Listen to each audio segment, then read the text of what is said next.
성경 읽어주는 남자입니다.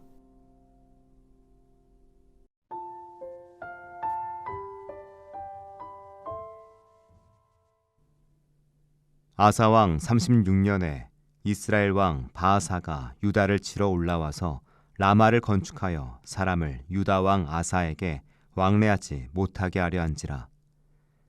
아사가 여호와의 전 곳간과 왕궁 곳간에 은금을 취하여 다메섹에 거한 아람 왕 벤 하닷에게 보내며 가로되, 내 부친과 당신의 부친 사이에 같이 나와 당신 사이에 약조하자. 내가 당신에게 은금을 보내노니 와서 이스라엘 왕 바아사와 세운 약조를 깨뜨려서 저로 나를 떠나게 하라 하매, 벤 하닷이 아사 왕의 말을 듣고 그 군대 장관들을 보내어 이스라엘 두어 성읍을 치되 이온과 단과 아벨마임과 납달리의 모든 국고성을 쳤더니, 바아사가 듣고 라마 건축하는 일을 파하여 그 공역을 그친지라. 아사 왕이 온 유다 무리를 거느리고 바아사가 라마를 건축하던 돌과 제목을 수운하여다가 게바와 미스바를 건축하였더라. 때에 선견자 하나니가 유다 왕 아사에게 나와서 이르되, 왕이 아람 왕을 의지하고 왕의 하나님 여호와를 의지하지 아니한 고로 아람 왕의 군대가 왕의 손에서 벗어났나이다. 구스 사람과 룹 사람의 군대가 크지 아니하며 말과 병거가 심히 많지 아니하더이까. 그러나 왕이 여호와를 의지한 고로 여호와께서 왕의 손에 붙이셨나이다. 여호와의 눈은 온 땅을 두루 감찰하사 전심으로 자기에게 향하는 자를 위하여 능력을 베푸시나니, 이 일은 왕이 망령되이 행하였은즉 이후부터는 왕에게 전쟁이 있으리이다 하매, 아사가 노하여 선견자를 옥에 가두었으니 이는 그 말에 크게 노하였음이며, 그때에 아사가 또 몇 백성을 학대하였더라. 아사의 시종 행적은 유다와 이스라엘 열왕기에 기록되니라. 아사가 왕이 된 지 39년에 그 발이 병들어 심히 중하나 병이 있을 때에 저가 여호와께 구하지 아니하고 의원들에게 구하였더라. 아사가 위에 있은 지 41년에 죽어 그 열조와 함께 잠에 다윗성에 자기를 위하여 파두었던 묘실에 무리가 장사돼 그 시체를 법대로 만든 각양 향재료를 가득히 채운 상에 두고 또 위하여 많이 분향하였더라.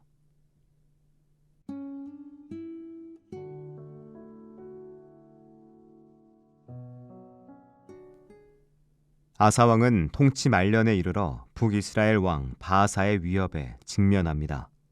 바아사가 라마를 건축하여 유다와의 왕래를 막으려 하자 아사왕은 초기 통치 때와는 완전히 다른 선택을 합니다. 그는 하나님의 전과 왕궁의 은금 보물을 가져다가 아람 왕 벤 하닷에게 보내어 동맹을 맺고 도움을 구합니다. 이건 통치 초기에 100만 대군 앞에서 하나님께 부르짖었던 모습과는 극명하게 대비되는 불신앙의 행위였죠. 아사왕은 외적인 위협 앞에 서자 하나님의 전능하심을 잊고 정치적 계산과 인맥에 의존하기 시작했습니다. 하나님을 의지하여 큰 승리를 얻었던 왕도 시간이 흐르자 결국 인간적인 수단과 재물을 더 신뢰하게 된 것이죠. 이러한 아사왕의 불신앙적 행위에 대해 선견자 하나니가 찾아와 강력하게 책망합니다. 하나니는 아사왕이 아람 왕을 의지하고 주님을 의지하지 않았기 때문에 아람 군대가 왕의 손에서 벗어났다고 지적합니다. 이어서 여호와의 눈은 온 땅을 두루 감찰하사 전심으로 자기에게 향하는 자들을 위하여 능력을 베푸신다는 하나님의 속성을 선포하죠.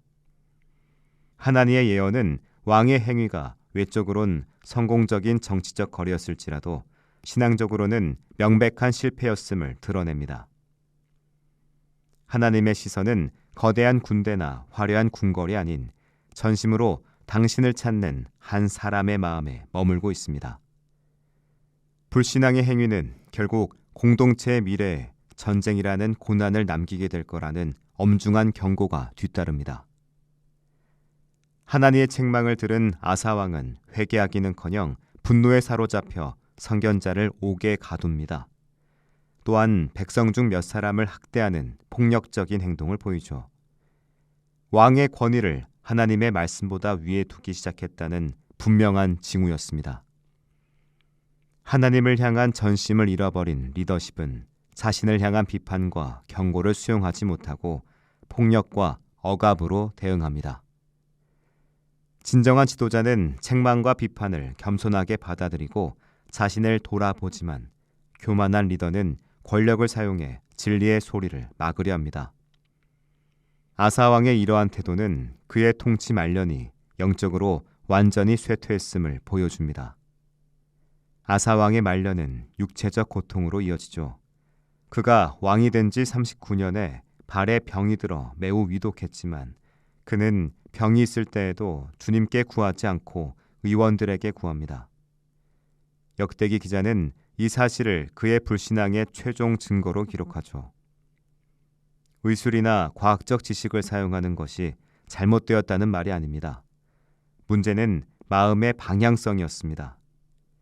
생사화복을 주장하시는 하나님을 향한 신뢰를 잃어버리고 인간적인 수단에만 의존하는 건 신앙의 근본적인 퇴보였습니다. 아사 왕의 죽음은 화려한 장례와 함께 기록되지만 말년에 그가 보인 불신앙은 그의 영광스러운 시작과 대비되는 아쉬운 결말을 남깁니다. 아사 왕의 이야기는 우리에게 신앙의 지속성에 대한 중요한 교훈을 줍니다. 한때 가장 경건하고 전심으로 하나님을 찾았던 사람일지라도 성공과 평안의 순간에 방심하고 위기가 닥쳤을 때 하나님보다 사람의 팔을 의지하면 실패할 수 있습니다. 하나님의 시선은 우리가 얼마나 많은 것을 이루었는가에 있지 않고 우리가 얼마나 전심으로 당신을 찾고 의지하는가에 머뭅니다. 고난의 때뿐 아니라 영광의 때에도 삶의 모든 영역에서 하나님을 먼저 구하는 믿음을 가져야 합니다. 우리의 삶이 아사 왕의 초기처럼 하나님을 찾는 영광으로 시작하여 끝까지 지속되기를 소망합니다. 기도하겠습니다. 주님, 저희가 강성할 때나 약해질 때나 사람의 팔이 아닌 주님의 전능하심만을 의지하게 하소서. 아멘.